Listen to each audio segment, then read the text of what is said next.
Well, there's the green flag, and now we're waiting for the 5-second boards and the red light to turn on, and then the green to turn on, and we're away, and it's a very good start from Riccardo Patrese. And Riccardo Patrese and Michael Schumacher flooding into first behind Nigel Mansell, and that's a very good stop. But there, Ayrton Senna trying to go right the outside, 2-3 abreast here through that first corner, but it's Riccardo Patrese leading from Nigel Mansell. And Ayrton Senna used all his Brazilian muscle to get past Michael Schumacher. He came down the outside of Schumacher. Schumacher a little bit cautious going into that first corner. I think the reason was Mansell was caught unawares. You can see Mansell pulled quickly over to the left, but in fact the red light came on and there was not the required 5 or so seconds between. Now look at Ayrton Senna coming up alongside Schumacher, and then just Schumacher squirreling a little bit, Senna squeezing him. Now Schumacher looking for ground or space, can't find it. Senna's there, not giving way.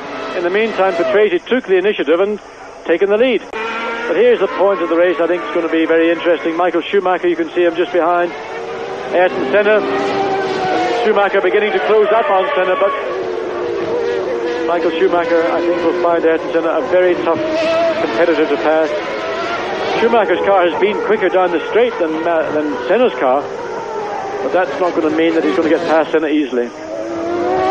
I don't think anyone will get past Ayrton Senna easily. At the moment in third place, 4.6 seconds behind Nigel Mansell, who's a second behind Riccardo Patrese. But if you look at the lap times, both the Williams are in the 121s, and Michael Schumacher is in the 122s, and all the rest is 123 or even slower. Well, this is just in the settling down period of the race. All the tension of the start has evaporated. Now working to find consistency. What's he shaking his hand at? Is that to let Michael Schumacher pass? Certainly Senna stuck his right hand up there for some reason, annoyed by something we can't see from the in-car camera.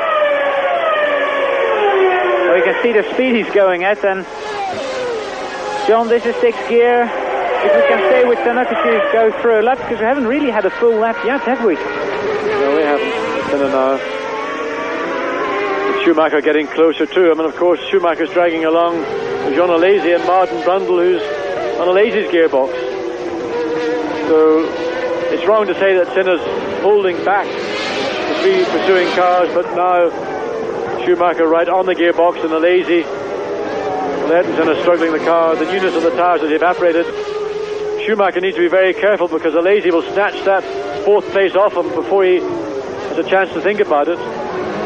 In that position, Schumacher's position, you must also be aware of what's going on behind you. Your concentration, of course, mostly focused in front of you. Look at Martin Brundle looking to take Alesi's 5th place, but well, it's going to be a little bit of an amusing scenario here, these 3rd through 5th place.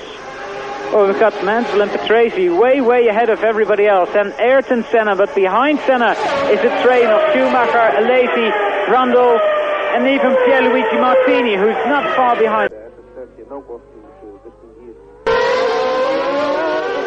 Back at Interlagos, where Riccardo Patrese just finishes 8th lap, and Michael Schumacher is passing Ayrton Senna. And I think Senna has a problem, John. Well, Senna has a problem from the 2nd lap, really. And I just think that Senna's trying to take it back. Michael, shut that door. Don't let Senna have the opportunity. You've worked to get past the guy. What are you doing? You left the door wide open for him to drive straight through. Well, because of this fight, the gap between Ayrton Senna and Nigel Mansell and Riccardo Patrese is over 16 seconds after 8 laps. Michael Schumacher we can see in 3rd, then Jean Alesi, then we see Martin Brundle, Pierluigi Martini, and Carl Wendlinger in 8th with the march. Well, that's a problem. Senna's got a problem. I think he's having gear change problems, because he wouldn't suddenly de-accelerate like that. But he got us back into gear. And look at this, and let's watch it again. Schumacher, he's got Senna behind him. He wasn't using his mirrors. He should have just faded across to the left-hand side of the track and blocked Ayrton Senna. Well, I mean, Michael Schumacher is certainly the star, the young and up-and-coming star, but he'll have to learn a little bit quicker than that, because people like Ayrton Senna will take every advantage they can, and that's one of those little salutary lessons that you do learn from a world champion.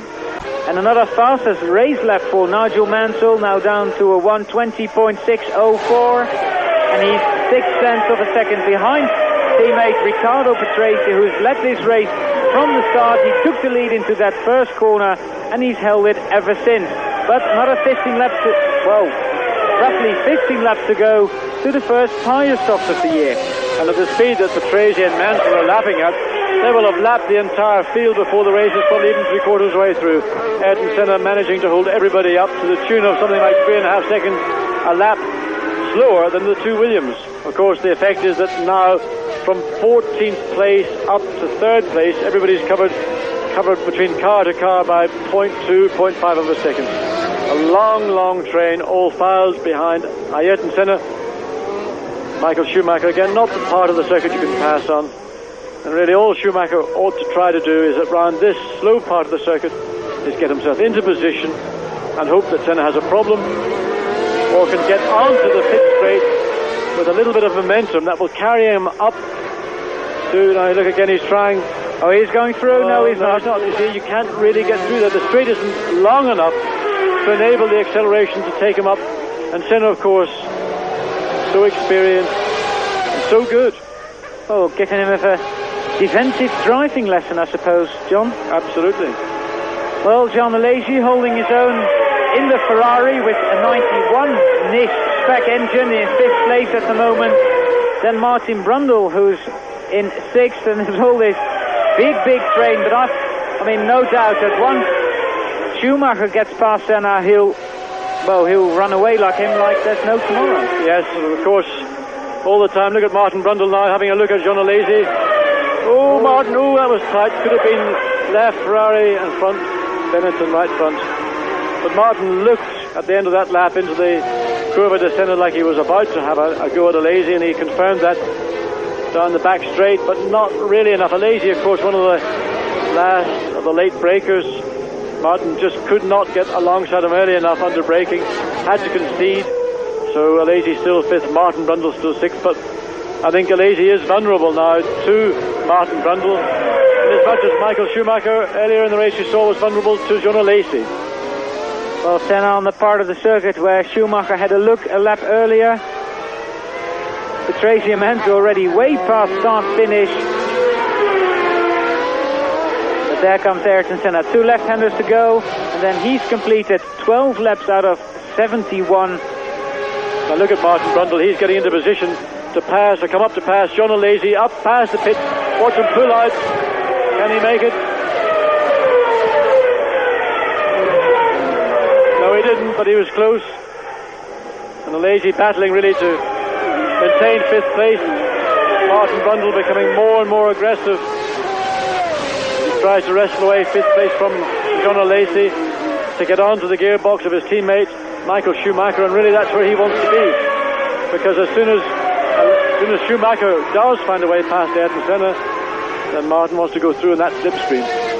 Well, 12 laps out of 71 have run. We just saw the top positions in vision, and Carl Wendlinger and Pierluigi Martini who follow after that.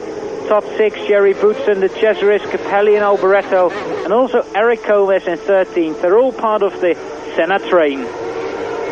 Well, we're expecting the first tyre stops somewhere between 25 and 30, but in fact I'm sure we're going to see some people coming in sooner, because in this situation you're abusing your tyres much more than if you're running clean.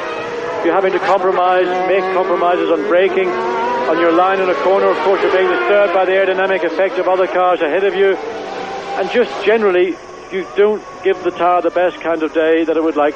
Look at that Schumacher now again coming up, and Senna in problem. Senna's now slowing down. He's got John Alesi right behind him. Again, probably a gearbox problem. Alesi in the car. Yes, well, Schumacher and Alesi got past. I suspect it's either 4th or 5th gear that Senna's having a problem with.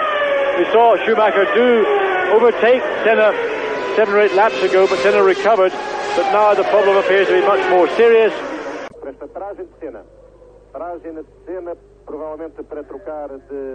Não, abandono. É abandono da Ayrton Senna.